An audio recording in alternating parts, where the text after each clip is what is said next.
Last short answer பார்க்கலாம். என்ன கேட்டிருக்காங்கன்னா, what are the qualifications of judges of the supreme court. So supreme கோர்ட்ல judge ஆகிறதுக்கு என்னென்ன குவாலிஃபிகேஷன் இருக்கோ அப்படின்னு சொல்லி கேட்டிருக்காங்க. ஸோ அதுக்கு முன்னாடி அந்த குவாலிஃபிகேஷன்ஸ் எல்லாம் எதுல இருக்குன்னு பார்த்தீங்கன்னா, கான்ஸ்டிடியூஷன்ல ஆர்டிகல் நம்பர் 124ல சொல்லியிருப்பாங்க. ஸோ ஆர்டிகல் 124ல டீடைல்டா சுப்ரீம் கோர்ட் ஜட்ஜஸ் பத்தி சொல்லியிருப்பாங்க. ஸோ என்னென்ன குவாலிஃபிகேஷன் பார்க்கலாமா? ஸோ ஃபர்ஸ்ட் குவாலிஃபிகேஷன் என்னன்னு பார்த்தீங்கன்னா, சுப்ரீம் கோர்ட் ஜட்ஜா இருக்கணும் அப்படின்னா அவங்க கண்டிப்பா சிட்டிசன் ஆஃப் இந்தியாவா இருக்கணும், அதாவது இந்திய குடிமகனா இருக்கணும். அடுத்து என்ன குவாலிஃபிகேஷன் பார்த்தீங்கன்னா, ஹை கோர்ட் இருக்கு இல்லையா, இந்த ஹை கோர்ட்ல அவங்க வந்து லாயர், அதாவது அட்வொகேட்டா வந்து ஒரு 10 இயர்ஸ் வந்து பிராக்டிஸ் பண்ணியிருக்கணும். அதாவது 10 இயர்ஸ் வந்து அவங்க பிராக்டிஸ் பண்ணியிருக்கணும். அந்த பிராக்டிஸ் பண்ணதுக்கு அப்புறம் அந்த ஹை கோர்ட் ஜட்ஜா வந்து இருக்கணும். ஹை கோர்ட் ஜட்ஜா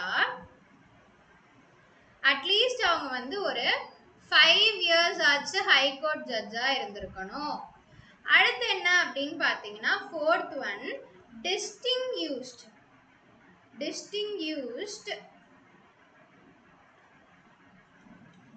ஜூரிஸ்ட், அதாவது அவங்க ஒரு டிஸ்டிங்யூஸ்ட் ஜூரிஸ்டா இருக்கணும். அதாவது என்னன்னு பார்த்தீங்கன்னா, ஒரு வெல் நோன் லீகல் லாயராவோ இல்ல வந்து ரொம்ப தலை சிறந்த லீகல் அட்வைசராவோ இருந்திருக்கணும். அதாவது லா ஃபீல்டுல வெல் நோன் லீகல் லாயரா இருந்திருக்கணும். ஸோ என்னென்ன குவாலிஃபிகேஷன் பார்க்கலாமா?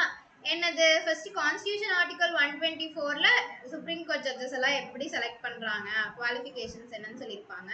ஃபர்ஸ்ட் குவாலிஃபிகேஷன் அவங்க ஒரு இந்தியன் சிட்டிசனா இருக்கணும். அடுத்து செகண்ட் ஹை கோர்ட் ஜட்ஜா அட்லீஸ்ட் அவங்க அதுல அட்வொகேட்டா வந்து 10 இயர்ஸ் பிராக்டிஸ் பண்ணியிருக்கணும். ஜட்ஜா 5 இயர்ஸ் பிராக்டிஸ் பண்ணியிருக்கணும்.